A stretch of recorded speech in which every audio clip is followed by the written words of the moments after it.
नाशिकच्या भोंदू अशोक खरात प्रकरणाशी एकनाथ शिंदे यांचं कनेक्शन असल्याने प्रकरणाचा सर्वार्थाने तपास सुरू झालाय। खरात प्रकरण आज घरोघरी पोहोचले, यासाठी आभार मानले पाहिजेत ते एकनाथ शिंदे यांचे।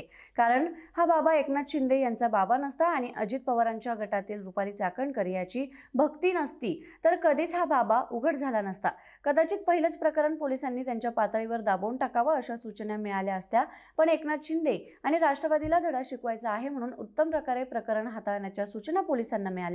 असा धक्कादायक आणि खळबळजनक आरोप अखिल भारतीय अंधश्रद्धा निर्मूलन समितीचे अध्यक्ष प्राध्यापक श्याम मानव यांनी केलाय। एकनाथ शिंदे, रुपाली चाकणकर यांसारख्या मित्रपक्षातल्या नेत्यांचा संबंध खरातची समोर आल्यामुळे या प्रकरणाचा तपास करू देत आहे। अशोक खरात या भोंदू बाबाचं प्रकरण उघड झाल्याबद्दल एकनाथ शिंदे यांचे आभार मानले पाहिजेत, म्हणूनच खरात प्रकरणाचा सर्वार्थाने तपास होतोय। भोंदू अशोक खरातचे IPS महिला अधिकारी आणि अनेक असे अधिकारी त्याचे शिष्य आहेत।